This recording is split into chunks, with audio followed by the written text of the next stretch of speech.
Good morning, everybody. I'm Vince Duvall with Eagle Homes. I have Brad Brewer with us. And Adam Zeman of the AZ Mortgage team.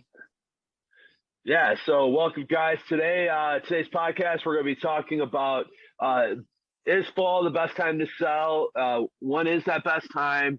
Brad's going to be covering those topics. We'll have open discussion a little bit about that. And then Adam's going to talk about using HELOC loans to offset home sale contingencies. So exciting topics today that I think is going to be very beneficial to you as buyers, sellers, right, in today's market. So Brad, why don't we go ahead and start off? Is fall really the best time to sell? That is a question we're going to answer today, Vince. Good. And before I answer the question, what do you think? Do you think it is? Short answer, not long. Yes or no? Short answer is depends. Depends. Hey, very safe answer. Yes or no is not, I think it varies for individuals, right? Depends on where they're going, what they're doing, and why they're moving. Exactly. So, yes, is fall the best time to sell? If not, when is, right? There's a number of different factors, of course, regardless of the time of year, that are always taken into account. How good is inventory? That's supply and demand that drives, helps us with pricing and things like that. Of course, the economy. Certain people have different concerns and wonder about with the economy. And then, of course, interest rates. Adam, we've talked a lot lately about interest rates going up and down, trying to project where they're going to be, in the next few months, 6 months, year, things like that. Those are all things that come into play. Now, maybe for some of those states like Florida, Texas, who don't have some of the extreme seasonalities that we get in the Midwest, I don't know how much weather comes into play, but in here, it is a factor. Now, are they legitimate factors? Well, that's what we're going to kind of discover today. So I've put together some positives and negatives for each season. I could really do this month to month, but that would just take too long. So I've kind of summed it down. Don't. And I've kept it to simply, and there's probably more positive, there's probably more negatives, but I've just kept it to two of the common positives and two of the common negatives or questions that I get from potential clients who are thinking about selling during the various times of the year. So let's start with fall because we're getting ready to go into fall. Positives. Less distractions with other things going on, meaning summertime, things like that. You can have a lot of different activities, sports, stuff like that. Now, I will say there's two little hiccups with the fall positive as far as less distractions. One, right when school goes back in, late August here, now early September next week with a lot of the schools, schedules, fall sports, all that kind of stuff can play a little bit of havoc, but really it flattens itself out in pretty much a couple weeks typically. The other thing that does last through the end of the year, though, is I will never host a open house again during a Packer game because, boy, I got yelled at by some husbands on that one.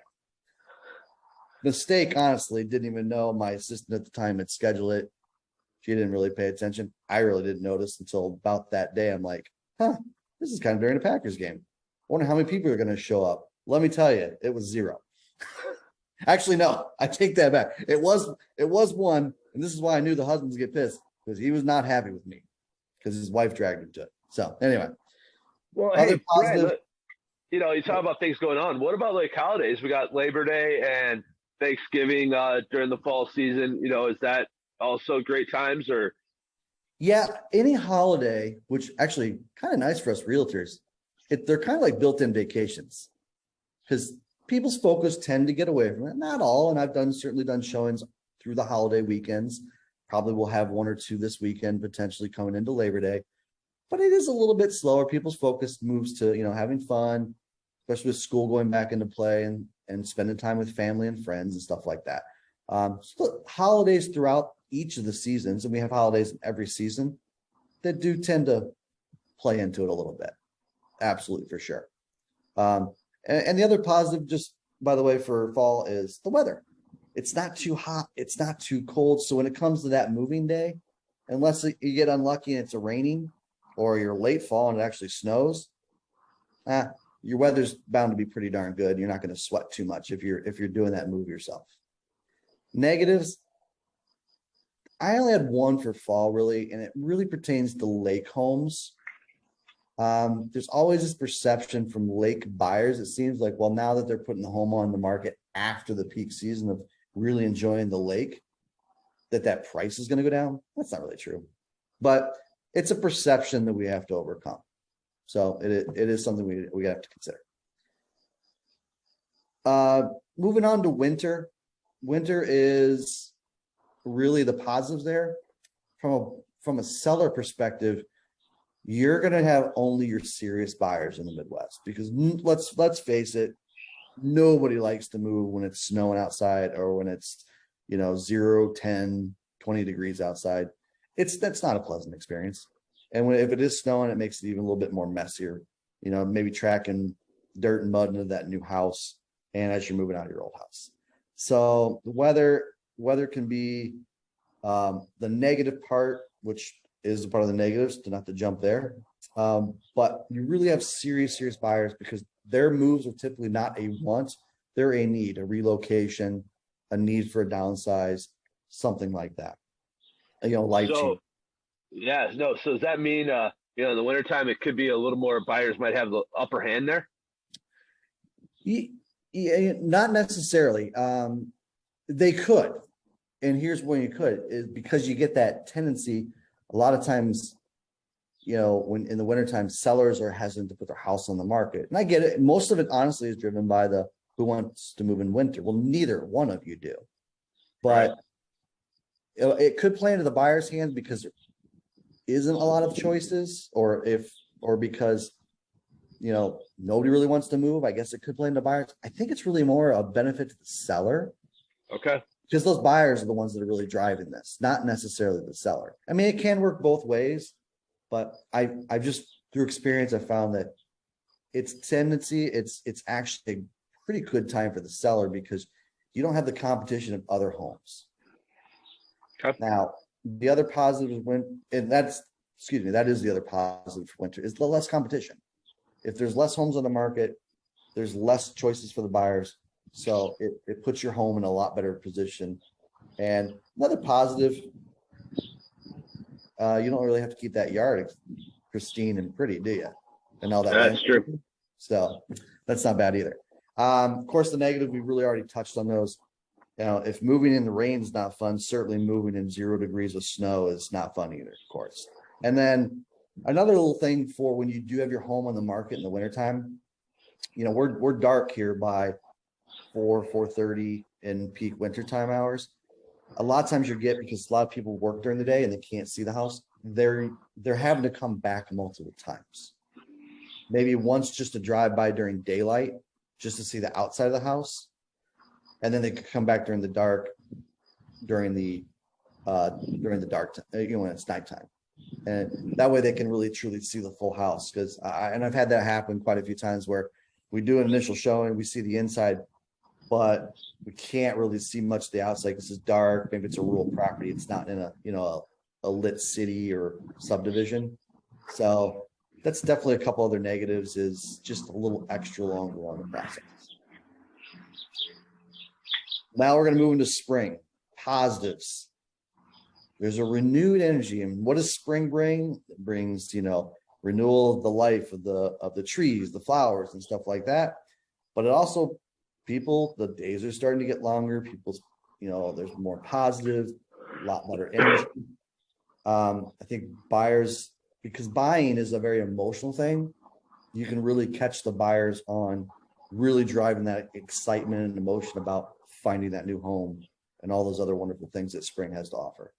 Another positive is, I think that's when you get a surge of homes hitting the market as well, which can work the opposite way, because you're going to create new inventory like we talked about, but you also have a surge typically. That's when buyers really start to look too. So there can be some balance there. So negatives for spring: sloppy yards and potential of rain. That's when the snow's melted and those garden beds, the yards kind of looking a little sloppy. Does tend to impact your curb appeal. So it really takes the agent really projecting that vision of the buyer, like, hey, once these come in, this is what it looks like. I can tell you right now, for those thinking about not selling until next spring, this would be a great time of year to go ahead and take some external photos. So give us a call. We'll get our photographer out there. We'll go ahead and have some external photos taken if you're thinking about selling in the spring, and we'll just put those in. That way we can give people that vision of what it will look like once everything blooms. Good point. Yeah, that's a really good time. And then that negative side, like I said, can be a positive, can be a negative, is really that, you do get a surge. So now the buyers have more choices. The buyers can be more picky. That could impact your price that you're going to sell the home for. Okay. And then lastly, you think there'd be no negatives of summertime, but there actually is. But we're going to start with the positives. Full swing, of course. Weather, no school, a little bit better freedom with the kids' activities, except those summer sports. But overall, daylight's longer. People can, see the full property as late as 9 o'clock at night in peak summer, of course. And then you get a little bit more, of course, inventory is definitely usually in full peak for the year. They can, the buyer side of it's going to be a lot more choices. But you as a seller, if you're going to be buying a new home, you also have more inventory. So it's funny how those things always seem to work together. And then negatives. I hear a lot of realtors talk, especially in the Midwest. They have a coined phrase about dry July, is what they call it. Things actually in midsummer, sometimes not a ton, but you can notice a little bit of slowness in July from an activity. That's probably peak time where people are taking vacations. Of course, you got 4th of July, probably your baseball, softball, a lot of the summer sports are in full swing. So again, it's like that midsummer attention away from that the buyers are just taking away. So for you as the seller, you're thinking it's summer, it's hot, I'm going to get this sold. July can be, again, a lot of this stuff is perception. We're going to tie this off in a minute and say, what does this all mean? Is this really a reality? Another big, perception is, buyers tend to have this feeling of, outside the home, inside the home, because you don't have the sloppy stuff getting dragged in from winter. Spring cleaning's been done, the spring cleaning. There can be a little higher expectations from the buyer on what the home looks like. And they can really, really see everything because it's bright and sunny for a long period of time. So those are positive, negatives that are from what I hear. Now, are those misconceptions or are those truths? What do you guys think? I'd love to hear. What are your thoughts? Do you think there's a lot of that's misconceptions, or do you think it's the truth? I'm gonna go with, go ahead, Adam. No, go ahead, Adam. I think those are a lot of misconceptions for the most part, in my opinion. I don't know. I mean, I think the only one that really hits home is if we have a real tough winter in Wisconsin and it's snowing or it's cold, like frequently for maybe weeks on end. I do feel like that has a play here in this state, when we get like the polar vortex or something to that effect. But I also see that people are always buying and selling regardless of what's going on. Exactly. It truly is. I've seen just magical Decembers where I've closed a lot of deals, and those are basically started, let's just say late October or maybe early November, where those people were looking. So I just think the only thing that really throws a wrench is maybe, again, if we have a horrible winter, I do think people sort of hunker down here and maybe put it off for like 2-3 weeks because, they don't want to go out when it's negative 20 degrees outside. And I don't necessarily blame anybody for that, It's not. So, my honest opinion on it is it's a little misconception. It's primarily misconception. Because I can literally do this for every month of the year. I could give you a positive, negative to selling. I do agree. If there's probably one legitimate, there's probably 2 months that are really, really horrible. And I wouldn't say 2 months. I'd say one real month. January is usually pretty bad. Like It's probably usually my lowest sales month of the year. And it's just because no one wants to really go out and look at homes in January, and no one wants to definitely move in January. It's funny, and you'll hear the phrase a lot of times. We'll call Super Bowl Sunday the kickoff of the spring market.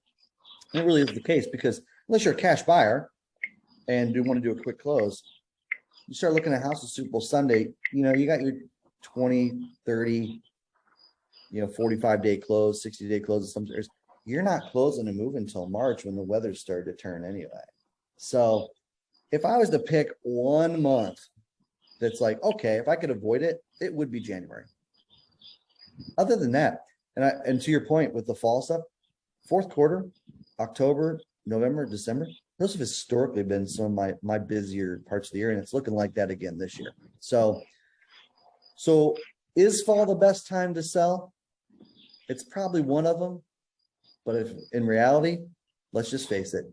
If you got to move, you got to move. If you want to sell, it's time to sell. So true. So true.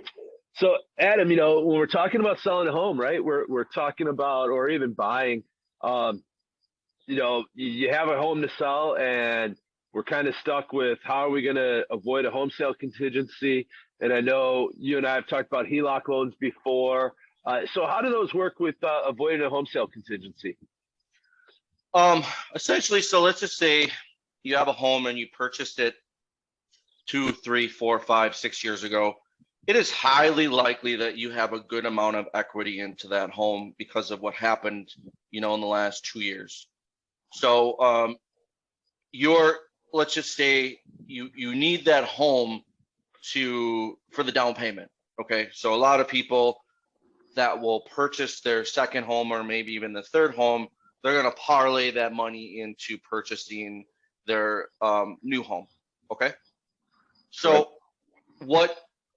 What a HELOC does is kind of like it's kind of like a bridge loan. It just sort of bridges the gap between those two. And I was talking to a colleague of mine, and I just kind of like had an epiphany on how to do this. Okay. So when you do a HELOC, and I have some good partnerships at UW Credit Union, essentially, the process isn't the same as getting a regular mortgage. It's very quick. Many times you don't need an appraisal if you don't need as much money. So let's say you call me, you want to purchase another home, and you're thinking, well, I want to use the equity from my current home. Well, that's cool. Let's hook you up with my person. He'll have a conversation and see what that equity is, see what we can pull out, and then we're going to circle back to me and make sure that you can afford both mortgages, because that is a key part. You need to be able to hold both mortgages because you're not selling the first one right away. And then I kind of take care of the rest with your permission. I can basically send my guy your documents and do everything. So you don't have to do much in this situation. So essentially, all goes well, you're pulling the equity and you're purchasing the new home, and you can write a contract without a home sale contingency because you don't have to sell that home to use the equity, because you've already pulled it with a home equity line of credit. Now, as far as like I go, the underwriting process for that is like, I just need the note and updated credit to show what that payment is. And that's what I'll include that in what we call the debt to income ratio. And we've talked about this on prior podcasts here. So it's a really quick way and a very, very good way to avoid those contingencies and pull that equity out. And then when you do go to sell your home, you're just going to pay off your first mortgage and that home equity line of credit. That's it. Like, you're going to, like, at the sale, they're both going to get their money, and you might actually get some proceeds too. What's right. nice, again, is there's a lot of equity in these homes. I just looked up UW Credit Union. They have kind of like a teaser rate. So I looked up just like kind of an average credit score, and it was, I believe it was like 5.5%, but it was 2.5% for the first 12 months. So essentially, if this is a short-term thing. So, I mean, 2.5%, you might hold that and pay 2.5% on, let's just say $60,000, $70,000, $80,000 for a couple months, it's not that much money, I mean, Right. to hold that's not that big of a deal. So the key in this is make sure there's enough equity, which I mean, if you bought a house 2 years ago or before that, typically there's going to be some sort of a good amount of equity. And then you need to have the financial ability to hold your current mortgage and the proposed mortgage. And then that little bit of HELOC, which probably is only going to be like $200 a month. There won't be that much money. So Adam, just to jump in real quick. So a HELOC loan, is that typically an interest only loan? It is an interest only loan. So how it works is it's interest only. You're only required to pay that payment for the interest only. You can pay more, for the first 15 years, you have that. You only have to pay the interest on that, and it's amortized over 30 years. Once you hit 15 years, it locks you out. You can no longer use that home equity line of credit, and it becomes a fully amortized loan, in which case it's principal and interest. Okay. Most people don't get to that 15-year period because something they've changed, they're selling, they're refinancing, they're like HELOCs are really popular right now. And then when rates go down in, a year, there'll be a lot of cash out refinances to reconcile those two loans, so everything's a little cyclical in this. So yeah, they're good. Again, if you're just paying interest on a loan that you're only going to carry for maybe 1, 2, maybe 3 months, you might be looking at $600, $700 to carry that. It's really not that much money, and it helps you. If it's going to help you get into a home without that contingency, I think that's huge. I'll defer to you two, but that helps your bargaining power. Exactly. It's a great way to offset that home sale contingency. I agree with you on that. What is typically your loan to value on a HELOC? Or, if my house is worth $500,000 and I owe $300,000, can I pull out the $200,000, or is it I can only pull out, a certain percentage loan to value? I'll kind of defer to, if you have a conversation, I can set you up with my HELOC guy. But from what I'm seeing, I mean, they were doing 100% loan to value, but I think those are kind of gone away. But I think 90 is probably like the canned answer, where you probably can pull out 90 with good terms, and not have a super high interest rate. I would say that's probably the canned answer for most people. And again, I mean, if you've had your house for more than 2 years, you're probably going to have that money at that 90% LTV. I would guess. And it's something when you purchase a new home, we can look at that too. Like, maybe we do 10% down instead of 20% down, and we buy out your mortgage insurance for a couple of $1,000s instead of, bringing in that extra money. So there's always ways to sort of structure a deal creatively when you're working with a good loan officer. So typically, Adam, does the HELOC loan have to be in place and kind of worked out prior to, you doing a pre-approval and saying this is what we can do, or can they be done simultaneously? So when you're looking at the pre-approval process, they want to have at least a conversation with the HELOC person just to make sure it's doable.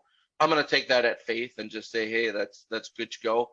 Prior to, a full underwrite on a loan, once you're under contract for the new loan, that's something that needs to go into place. And again, that's pretty easy.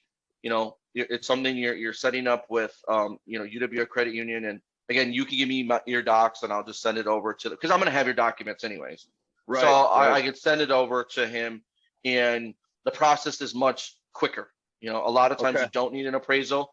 They're going to run like a sort of like an algorithm just to make sure that you're in bounds with that value. And then if you are at like a 90 LTV, from my understanding, that's typically something where you probably won't need an appraisal and maybe a couple pay stubs and a W-2. And again, the process is not like a 30-60 day process. It's a lot quicker. And then I just get the note and the mortgage and do what's called a credit supplement, and that's all I pretty much need for the underwrite on the final purchase. Okay. I had another question. Of course, I didn't write it down, so I forgot now. Sorry. Way to go. Way to drop the ball. I didn't want to interrupt, man. You were flowing. So with with HELOC, actually, I remember it now. So, if someone was to, go with the HELOC portion of it, and let's say HELOC falls through, then we can't finance them, right? So even though we don't have home sale contingency for a potential buyer, we would have financing contingency. Therefore, they wouldn't be able to finance that house because we'd be depending on that HELOC, correct?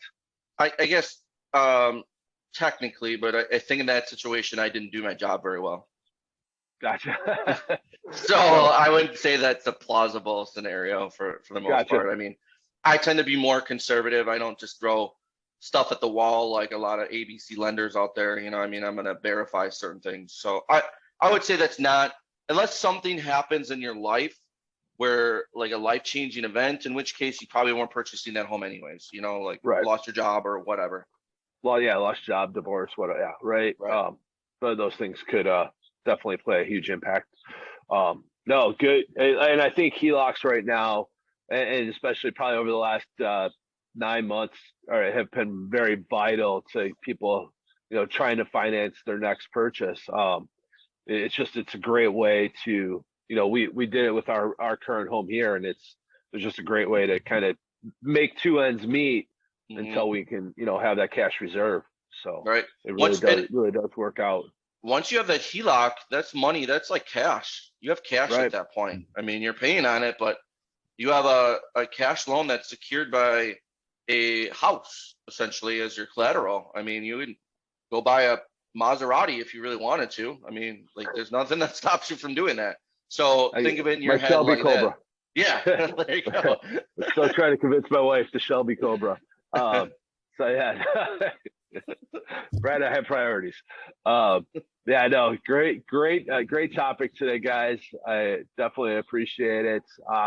One thing I, started doing this week, Adam, just to share with you, I sent it to our 900 plus client, database clients, customers, that we're doing this every Wednesday. I sent it out on Tuesday.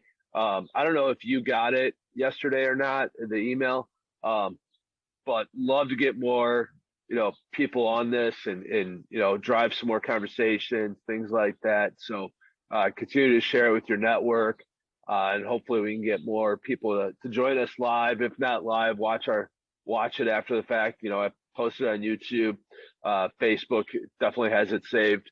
So it's just a great opportunity to give our customers and clients information on a daily basis, weekly basis on what's different ways to get creative in today's market.